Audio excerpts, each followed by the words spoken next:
بسم اللہ الرحمن الرحیم۔ توہم پرستی یہ کیا ہوتی ہے؟ اسے وہم بھی کہتے ہیں۔ یہ ایسی چیز کو کہتے ہیں جس کا حقیقت میں کوئی بھی وجود نہ ہو، اس کی کوئی خاص تاثیر نہ ہو، لیکن لوگوں نے اس میں خاص تاثیر اثر سمجھ لیا ہو، اسے توہم پرستی کہتے ہیں۔ سب سے پہلے ہم اس چیز پر چلیں گے کہ یہ ہمارے معاشرے میں مشہور کون کون سی ہیں، اس کے بعد اللہ کے نبی صلی اللہ علیہ وسلم کی طرف سے کیا ہدایات ملتی ہیں وہ آپ کے سامنے رکھیں گے۔ سب سے پہلے ایک چیز مشہور ہے کہ شام کے وقت میں جھاڑو لگانے سے گریز کیجئے، اس سے دولت کم ہو جاتی ہے، مصیبتیں آتی ہیں۔ ایسا کچھ بھی نہیں۔ دوسرا، آنکھ پھڑکے تو مصیبت چلی آتی ہے یا مصیبت آنے لگتی ہے تو آنکھیں پھڑکتی ہیں۔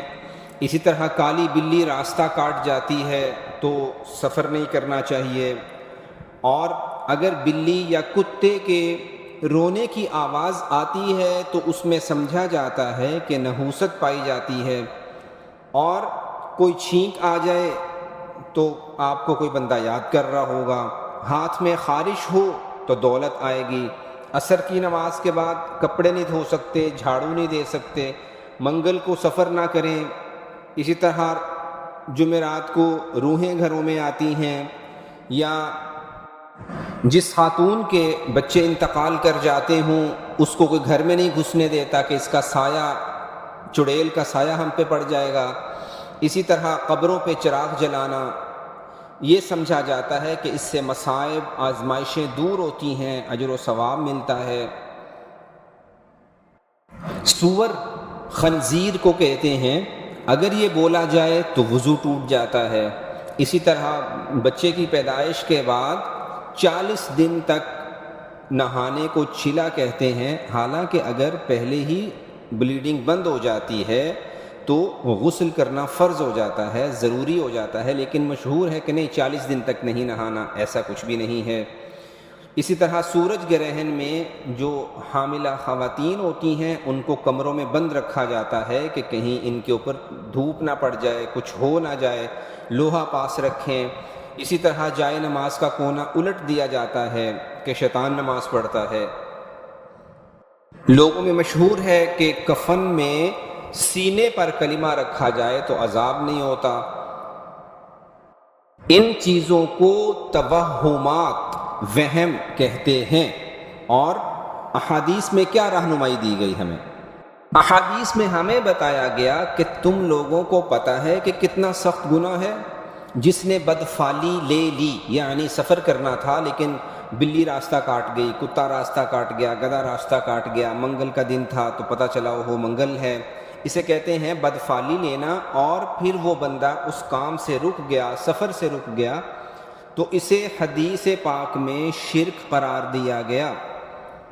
نبی کریم صلی اللہ علیہ وسلم کے ارشاد کا مفہوم ہے، حضرت عبداللہ بن عمر رضی اللہ عنہ فرماتے ہیں کہ بدفعلی لینا یعنی جس شخص کو کوئی کام کرنا تھا لیکن وہ ان وجوہات کی وجہ سے رک گیا کہ کوئی چیز راستہ کاٹ گئی ہے تو اس نے شرک کیا۔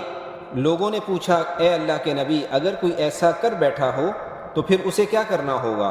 نبی کریم صلی اللہ علیہ وسلم نے ارشاد فرمایا کہ اس کا کفارہ یہی ہے کہ وہ اللہ سے دعا کرے کہ یا اللہ، اصل بھلائی تو ہے ہی وہی جو آپ کی طرف سے آتی ہے، اور اگر کوئی آزمائش آنی ہو تو بھی آپ کی طرف سے فیصلے ہوتے ہیں، اور آپ کے سوا کوئی ہمارا معبود نہیں۔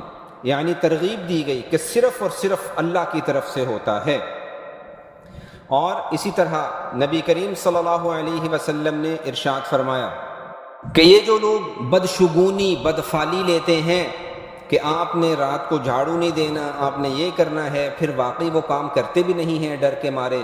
اللہ کے نبی صلی اللہ علیہ وسلم نے ارشاد فرمایا، اور حضرت عبداللہ بن مسعود رضی اللہ عنہ اس ارشاد کو روایت کرتے ہیں، ہم تک پہنچاتے ہیں کہ ایسا کرنا شرک ہے، شرک ہے، شرک ہے۔ اور اللہ کے نبی نے یہ بھی فرمایا کہ اگر کوئی ایسا وہم ہو بھی جائے تو اللہ پاک پر بھروسہ اسے دور کر دیتا ہے، یعنی اللہ پر بھروسہ رکھیے، وَعَلَى اللَّهِ فَلْيَتَوَكَّلِ الْمُؤْمِنُونَ، ایمان لائے ہو تو پھر اللہ پہ اعتماد رکھو، اعتقاد رکھو، یقین رکھو، سب فیصلے اس کی طرف سے ہوتے ہیں۔ یہ چیزیں ہمیں نہ نفع دے سکتی ہیں نہ نقصان دے سکتی ہیں، کچھ بھی نہیں ہو سکتا۔ حضرت عبداللہ بن عباس رضی اللہ تعالی عنہ وہ بھی یہی ارشاد فرماتے ہیں کہ جنتوں میں اللہ کے نبی کی امت کے 70,000 بہت زیادہ لوگ بغیر حساب کتاب کے جنت میں داخل ہوں گے۔ یہ کون لوگ ہیں؟ ان میں سے ایک جملہ بولا، یہ جو بدفعلی نہیں لیتے، رات کو جھاڑو نہیں دینا تو پھر نہیں دیتے، منگل کو سفر نہیں کرنا تو نہیں کرتے، اس طرح کے کام وہ نہیں کریں گے، اللہ پر یقین، اعتماد، ایمان مضبوط رکھیں گے، اللہ ایسے لوگوں کو بغیر حساب کتاب کے جنت میں داخل کر دے گا۔